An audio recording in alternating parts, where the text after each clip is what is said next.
ನಮಸ್ಕಾರ, ವನಶ್ರೀ ಚಾನಲ್ಗೆ ಸ್ವಾಗತ. ಹೊಸ ವಿಡಿಯೋ ತಂದಾಯಿತು. ಬನ್ನಿ ಇವತ್ತು ಮುದ್ದು ಸೊಸೆ ಸೀರಿಯಲ್ಲು ಹೇಗೆ ಮೂವ್ ಆಗುತ್ತೆ, ಏನು ಸ್ಟೋರಿ ನೋಡೋಣ. ಅದಕ್ಕಿಂತ ಮುಂಚೆ ನನ್ನ ವಿಡಿಯೋಕ್ಕೆ ಸಬ್ಸ್ಕ್ರೈಬ್ ಮಾಡಿಲ್ಲ ಅಂದರೆ ದಯವಿಟ್ಟು ಸಬ್ಸ್ಕ್ರೈಬ್ ಮಾಡ್ಕೊಳ್ಳಿ, ಹಾಗೆ ಒಂದು ಲೈಕ್ ಕೊಡಿ. ವಿದ್ಯಾ ಭದ್ರಾ ಇಬ್ಬರು ಕೂಡ ಕಾಡಿಗೆ ಹೋಗಿದ್ದಾರೆ ಔಷಧಿ ತರಕ್ಕೆ ಅಂತ ಹೇಳ್ಬಿಟ್ಟು. ಭದ್ರಾ ಹೋಗಿರೋದು ವಿದ್ಯಕ್ಕೆ ಗೊತ್ತು, ವಿದ್ಯಾ ಹೋಗಿರೋದು ಭದ್ರಕ್ಕೆ ಗೊತ್ತಿಲ್ಲ. ಹಾಗಾಗಿ ಇಬ್ಬರು ಒಂದೊಂದು ಕಡೆ ಹೋಗಿದ್ದಾರೆ, ಪಂಜು ಇಟ್ಕೊಂಡು ಬ್ಯಾಗ್ನೇ ತಗೊಂಡು. ಆದರೆ ಎಲ್ಲೆಲ್ಲೋ ಹೋಗ್ತಿದ್ದಾರೆ. ಅಲ್ಲಿ ಚೇಣು ಹಾವು ಆ ಥರ ಎಲ್ಲ ಅಡ್ಡ ಬರ್ತವೆ. ಆದ್ರೂ ಕೂಡ ಇವರು ಅದನ್ನೆಲ್ಲ ಓಡಿಸ್ಕೊಂಡು ಮುಂದಕ್ಕೆ ಹೋಗ್ತಾ ಇದ್ದಾರೆ. ಆಮೇಲೆ ಎಲ್ಲೂ ಸಿಗ್ತಿಲ್ಲ, ಅವರು ಹುಡ್ಕೋ ಮದ್ದು ಅಲ್ಲೆಲ್ಲೂ ಸಿಗ್ತಾನೇ ಇಲ್ಲ. ಆದರೆ ಎಲ್ಲಿ ಹುಡುಕ್ಬೇಕು ಅಂತ ಗೊತ್ತಾಗ್ದೇ ಹುಡುಕ್ತಾನೆ ಇದ್ದಾರೆ. ಓಕೆ. ಆಮೇಲೆ ಇವನು ಅವರ ಮಗ ಈಗ ಬಂದಿದ್ದಾನೆ. ಬಂದುಬಿಟ್ಟು ಹಾಸ್ಪಿಟ್ಲಿಗೆ ಹೋದ, ನೋಡ್ದ. ಈಗಾದರೂ ನನ್ನನ್ನು ಈ ಮುಖಾಂತರ ದೊಡ್ಡಪ್ಪ ಒಳಗಡೆ ಕೂಡ್ಕೋಬೋದು. ಈಗ ನಾನು ಹೇಳ್ಬಿಡೋಣ, ಒಳ್ಳೆ ಮದ್ದು ಬರ್ತೀನಿ, ಔಷಧಿ ತೊಗೊಂಡು ಬರ್ತೀನಿ ಅಂತ ಹೇಳಿಬಿಟ್ಟು ನಾನು ದೊಡ್ಡಪ್ಪ ಏನೂ ಆಗಲ್ಲ ಅಂತ ಸಮಾಧಾನ ಮಾಡಿಬಿಡೋಣ ಅಂತ ಹೇಳ್ಬಿಟ್ಟು ಈಶ್ವರಿ ಮಗ ಆ ಥರ ಐಡಿಯಾ ಹಾಕ್ಕೊಂಡಿದ್ದಾನೆ. ಐಡಿಯಾ ಹಾಕ್ಕೊಂಡು ಹಾಸ್ಪಿಟ್ಲಿಗೆ ಹೋಗಿ ಅಲ್ಲೆಲ್ಲನೂ ಮಾತಾಡ್ಸೋದು, ವಿಚಾರಿಸೋದು. ಏನೂ ಆಗಲ್ಲ, ನಾನಿದ್ದೀನಿ, ನಾನು ಹೋಗಿ ಮದ್ದು ತಗೊಬರ್ತೀನಿ ಅಂತ ಇದ್ದ. ಭದ್ರಾ ಮತ್ತು ಹೋಗಿದ್ದಾನೆ ಭದ್ರಾ ಅಂತ ಅಂದರೆ, ಭದ್ರಾ ಅವ್ರು ಹೋದರೆ ಹೋಗಲಿ, ನಾನು ಒಂದು ಕಡೆ ಹೋಗಿ ತೊಗೊಂಡು ಬರ್ತೀನಿ. ಯಾರ ಮದ್ದು ಏನು ಅಂತ ಗೊತ್ತಾದರೆ ಸಾಕು, ನಾನು ಎಲ್ಲೇ ಅಡಗಿದ್ರೂ ತಗೊಂಡು ಬರ್ತೀನಿ, ತಗೊಬಂದು ನಿಮ್ಮ ಜೀವ ಉಳಿಸ್ತೀನಿ ಅಂತ ಅವನು ಹೊರಟೋಗ್ತಾನೆ. ಡಾಕ್ಟ್ರ್ ಹೇಳ್ತಾರೆ, ಮದ್ದಿಂದ ಎಲ್ಲ ಹೋಗಲ್ಲ, ಆಯಿತು ನಾವು ಟ್ರೀಟ್ಮೆಂಟ್ ಮಾಡ್ತಾಯಿದ್ದೀವಿ, ನೀವೇನು ಗಾಬರಿ ಮಾಡ್ಕೋಬೇಡಿ ಅಂತ ಹೇಳ್ತಾರೆ. ಆದ್ರೂ ಅಜ್ಜಿ ಅಮ್ಮಮ್ಮ ಕೂಡ ಭಯಪಡ್ತಾ ಇದ್ದಾಳೆ. ಅವಳಿಗೂ ಏನು ಅವಳಿಗೆ ಕಚ್ಚಿಲ್ಲ, ಮತ್ತು ಮೋನಕ್ಕೆ ಕಚ್ಚಿಲ್ಲ, ಮತ್ತು ಚಂಪಕ್ಕೆ ಕಚ್ಚಿಲ್ಲ. ಇನ್ನು ಈಶ್ವರಿ ಮಗಳು, ಆಮೇಲೆ ಸಾವಿತ್ರಿ ಮಗಳು, ಮತ್ತು ಶಿವರಾಮೇಗೌಡ, ಇಷ್ಟು ಜನಕ್ಕೆ ಹುಳಗಳು ಮುಟ್ಟಿದ್ದಾವೆ. ಹಂಗಾಗಿ ಅದಕ್ಕೆ ಔಷಧಿ ಬೇಕೇ ಬೇಕು ಅಂತೇಳಿ ಇದು ಗೌರ್ಮೆಂಟ್ ಹಾಸ್ಪಿಟ್ಲುಗಳಲ್ಲಿ ಟ್ರೀಟ್ಮೆಂಟ್ ಕೊಡಿಸ್ತಾ ಇದ್ರು. ಆ ಟ್ರೀಟ್ಮೆಂಟಿಗೆ ಏನೂ ವಾಸಿ ಆಗ್ತಿಲ್ಲ ಅವರಿಗೆ. ಸುಸ್ತು, ಸಂಕಟ, ಮತ್ತು ವಾಂತಿ ಬಂದಂಗೆ ಬಾಯಾರಿಕೆ ಎಲ್ಲ ಆಗ್ತಾಯಿದೆ. ಮತ್ತು ಭದ್ರಾ ಹುಡ್ಕೊಂಡು ಹೋಗಿದ್ದಾನೆ. ಅಲ್ಲಿ ಹೋಗ್ತಿರ್ತಾನೆ, ರೋಡಲ್ಲಿ ಒಂದು ಚೇಣು ಅಡ್ಡ ಬರುತ್ತೆ. ಆ ಚೇಳನ್ನ ಬೆಂಕಿ ಪಂಜು ಇಟ್ಕೊಂಡಿರ್ತಾನಲ್ಲ, ಅದರಲ್ಲಿ ಇದು ಮಾಡ್ತಾನೆ, ಅದು ಓಡೋಗುತ್ತೆ. ಆಮೇಲೆ ವಿದ್ಯಾ ಈ ಕಡೆ ಹೋಗ್ತಾ ಇರ್ತಾಳೆ, ವಿದ್ಯೆಗೆ ಹಾವು ಅಡ್ಡ ಬರುತ್ತೆ. ಹಾವನ್ನ ಹೋಗಪ್ಪ ಮಾರಾಯ, ಎಲ್ಲ ಹಿಂಗೆ ಸಾವು ನೋವಿನ ಬಗ್ಗೆ ಯೋಚನೆ ಮಾಡ್ತಾಯಿದ್ದೀವಿ, ಬದುಕು ಚೆನ್ನಾಗಿಲ್ಲ, ನೀನು ಬಿಟ್ಟರೆ ನಾನು ಅವರಿಗೆ ಮದ್ದು ತಗೊಂಡು ಹೋಗ್ಬೋದು. ನಮ್ಮ ಗೌಡ್ರು ಇಲ್ಲೂ ಹೋಗಿದ್ದಾರೆ, ಅವ್ರನ್ನ ಹುಡ್ಕೊಂಡು ನಾನು ಹೋಗ್ತಾ ಇದ್ದೀನಿ ಮದ್ದು ತರೋಕ್ಕೆ, ಅವರೊಬ್ಬರನ್ನೇ ಕಳ್ಸೋದು ಬೇಡ ಅಂತೇಳಿ ಅಂತ ಹೇಳ್ತಾಳೆ. ಭದ್ರಾ ಈ ಕಡೆ ಪಂಜು ಹುಡ್ಕೊಂಡು ಬರ್ತಾ ಇದ್ದಾನೆ.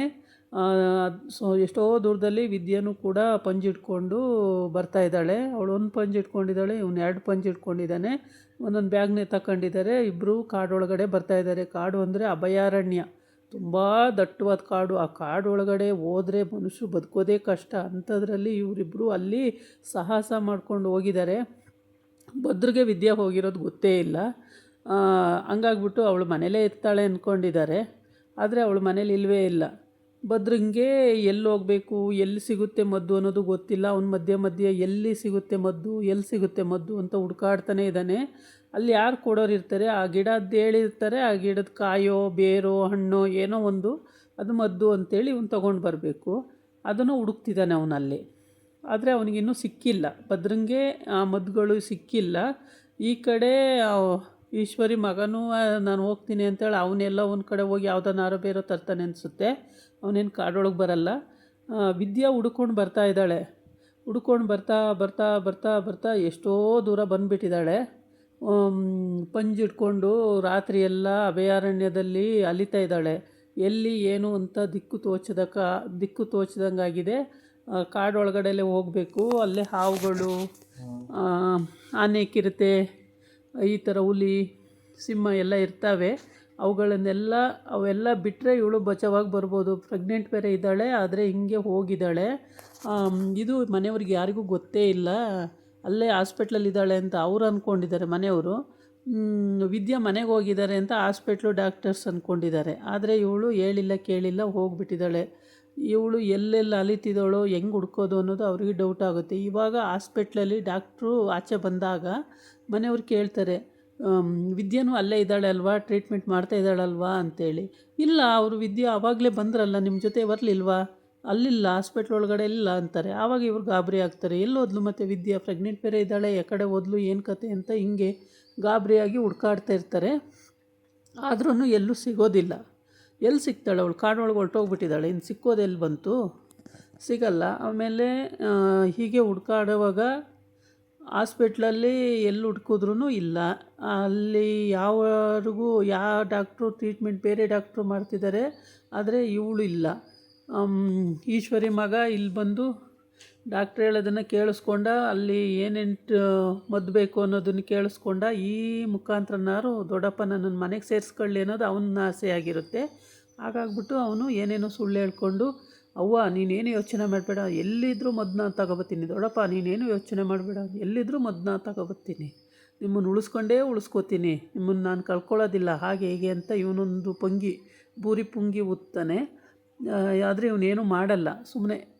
ಈಗ ಈ ಸಿಚುವೇಶನ್ನ ಇವನು ಅವನ ತಾಳಕ್ಕೆ ತಕ್ಕಾಗಿ ಬಳಸ್ಕೊಳ್ಳೋದಕ್ಕೋಸ್ಕರ ಈ ಉಪಾಯನ ಉಪಯೋಗಿಸ್ತಾ ಇದ್ದಾನೆ. ಹೀಗೆ ಆದರೆ ವಿದ್ಯಾ ಭದ್ರ ಮಾತ್ರ ಭಾಳ ಕಷ್ಟಪಡ್ತಾರೆ. ಎಲ್ಲೆಲ್ಲೋ ಹೋಗಿ ಕಾಡಲ್ಲೆಲ್ಲ ಅಲೆದು ಆ ಥರ ಎಲ್ಲ ಕಷ್ಟಪಡ್ತಾಯಿದ್ದಾರೆ. ಏನೂ ಇವ್ರಿಗೆ ಆಗ್ತಿಲ್ಲ ಪಾಪ, ಸಿಕ್ಕಿಲ್ಲ ಮದ್ದುಗಳು ಇನ್ನೂ.